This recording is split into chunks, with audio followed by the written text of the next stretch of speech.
Hollows and का साया।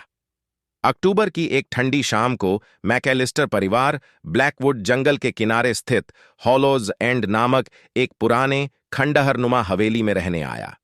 Ravenna craft नामक गांव जो जंगल के पार स्थित था, वहां की सबसे पुरानी और डरावनी कहानियों का गढ़ था, और इस हवेली की डरावनी कहानी वहां के लोगों के दिलों में घर कर चुकी थी।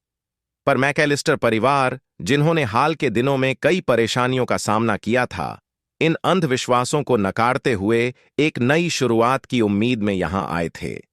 परिवार के मुखिया रॉबर्ट मैकेलिस्टर एक वास्तुकार थे जो केवल उन्हीं चीजों में विश्वास करते थे जिन्हें वे देख और छू सकते थे। उनकी पत्नी एवलिन, हालांकि रॉबर्ट की तरह संशयी थीं, लेकिन हवेली के दरवाजे पर कदम रखते ही उन्हें एक अजीब सा सिहरन महसूस हुई। उनके दो बच्चे थॉमस और एलिस इस नए घर को एक रोमांचक साहसिक यात्रा की तरह देख रहे थे। हवेली का ढांचा विशाल था, गॉथिक डिजाइन के साथ, दीवारों पर छड़ी हुई बेलें, ऊंचे मीनारें और खिड़कियां जो आत्मा को चीरती हुई लगती थीं। अंदर हवा में पुराने लकड़ी की गंध और कुछ और था, कुछ ऐसा जो प्राचीन और गुप्त था। जैसे जैसे वे सामान अंदर लाते गए, उन्होंने महसूस किया कि कुछ कमरे बाकी के मुकाबले ज्यादा ठंडे थे, जबकि केंद्रीय हीटिंग पूरी तरह से काम कर रही थी। पहली रात हवेली में बिना किसी घटना के गुजरी, लेकिन जैसे जैसे दिन बीतते गए, अजीब घटनाओं ने परिवार को अस्थिर करना शुरू कर दिया। यह सब फुसफुसाहटों से शुरू हुआ। पहले तो यह बस एक हल्की गूंज थी, जिसे पेड़ों की सरसराहट से अलग करना मुश्किल था, लेकिन जल्द ही यह आवाजें तेज और स्पष्ट हो गईं। रॉबर्ट ने इसे हवा का खेल बताया, लेकिन एवलिन को यकीन नहीं था। एक रात जब वह बिस्तर पर लेटी हुई थी, एवलिन ने किसी को उसका नाम पुकारते हुए सुना। आवाज नर्म थी, लगभग कोमल, लेकिन इसने उसकी रीढ़ में सिहरन दौड़ा दी। उसने रॉबर्ट की ओर देखा, लेकिन वह गहरी नींद में था। यह साबित करने के लिए कि यह सब कुछ नहीं था, वह उठकर अंधेरे गलियारों से होकर चली। आवाज ने उसे अटारी की ओर खींचा, एक ऐसी जगह जिसे उन्होंने अभी तक नहीं देखा था। दरवाजा थोड़ा खुला हुआ था, और जैसे ही उसने अंदर कदम रखा, तापमान अचानक गिर गया। मध्यम रोशनी में एवलिन ने देखा कि वहां पुराने फर्नीचर धूल से ढके हुए थे और मकड़ियों के जाले जैसे पर्दे लटक रहे थे।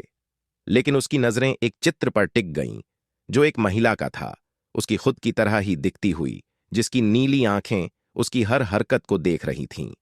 चित्र के नीचे एक नाम पट्टिका थी, लिलियन ब्लैकवुड 1802। एवलिन को अचानक चक्कर आने लगे और वह पीछे की ओर लड़खड़ा गई। फुसफुसाहटें और भी जोर से होने लगीं, अधिक स्पष्ट, लेकिन वह समझ नहीं पा रही थी कि वे क्या कह रही थीं। डर से वह वापस अपने शयन कक्ष की ओर भागी और दरवाजा जोर से बंद कर दिया। वह रात भर नहीं सो पाई। अगली सुबह उसने रॉबर्ट को अपनी अनुभूति के बारे में बताया। उसने धैर्यपूर्वक सुना, लेकिन उसे यकीन नहीं हुआ। उसे यह साबित करने के लिए कि यह सब उसकी कल्पना थी, उन्होंने साथ मिलकर अटारी की जांच करने का निर्णय लिया। जब वे खड़खड़ाते सीढ़ियों से ऊपर चढ़े, तो हवा और भी ठंडी हो गई और एवलिन का दिल जोर से धड़कने लगा। लेकिन जब वे अटारी में पहुंचे, तो वह चित्र गायब था। रॉबर्ट हंसते हुए बोला, देखो, यहां कुछ भी नहीं है।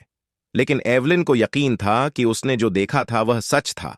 उसे यह एहसास छोड़ नहीं रहा था कि वे इस घर में अकेले नहीं थे। दूसरी ओर थॉमस और एलिस अटारी से मोहित थे। वे वहां घंटों खेलते और खोजबीन करते, बिल्कुल अनभिज अपनी मां की बढ़ती बेचैनी से। एक शाम जब थॉमस और एलिस छुपम छुपाई खेल रहे थे, थॉमस बेसमेंट में चला गया, जो कि एवलिन ने उन्हें वहां जाने से मना किया था। बेसमेंट अंधेरा और नम था, एक अकेली नंगी बल्ब के साथ जो लंबी परछाइयां डाल रहा था। जैसे ही थॉमस ने वहां खोजबीन की, उसने एक पुराना संदूक पाया जिसकी कुंडी टूटी हुई थी। जिज्ञासा से भरे उसने उसे खोला और धूल से भरी डायरी और एक पुरानी चांदी की लॉकेट पाई। लॉकेट के अंदर वही महिला का चित्र था, लिलियन ब्लैकवुड। थॉमस ने लॉकेट अपनी जेब में रखा और एक डायरी ऊपर एलिस को दिखाने के लिए ले गया। जैसे ही वे धुंधले पन्नों को पढ़ने लगे, उन्होंने पाया कि लिलियन इस हवेली में एक सदी पहले रहती थी और रहस्यमय तरीके से गायब हो गई थी, अपने पति और बेटे को शोक में छोड़कर। उस रात थॉमस ने लिलियन का सपना देखा। वह उसके बिस्तर के पास खड़ी थी। उसकी आंखें दुख से भरी हुई थीं। उसने उसकी ओर हाथ बढ़ाया और जैसे ही उसने ऐसा किया, थॉमस की नींद टूट गई। कमरे का तापमान बर्फ जैसा ठंडा था। उसे अब भी उसका स्पर्श महसूस हो रहा था, एक ठंडी, नम भावना जिसने उसकी त्वचा को कंपा दिया। अगले दिन थॉमस ने अपने माता पिता को लॉकेट और डायरी के बारे में बताया। रॉबर्ट को दिलचस्पी हुई और उसने खुद उन डायरी को पढ़ने का फैसला किया। जैसे ही उसने पढ़ा, उसने एक भयावह कहानी का पता लगाया। लिलियन ब्लैकवुड पर रेवेनक्रॉफ्ट के लोगों ने जादू टोने का आरोप लगाया था। उनका मानना था कि उसने इस जमीन को शाप दिया था, जिससे बदकिस्मती और मौत आई थी। एक रात एक भीड़ ने हवेली पर धावा बोला। लिलियन को खींचकर ब्लैकवुड जंगल के किनारे ले गए, जहां उन्हें जलाकर मार डाला। मरते वक्त उसका शाप था कि वह वापस आएगी और उन पर प्रतिशोध लेगी जिन्होंने उसे नुकसान पहुंचाया था। जैसे ही रॉबर्ट ने यह पढ़ा, कमरे का तापमान अचानक गिर गया और रोशनी झिलमिलाने लगी। एवलिन, जो खिड़की के पास खड़ी थी, ने देखा कि एक छायादार आकृति पेड़ों के बीच से गुजर रही है।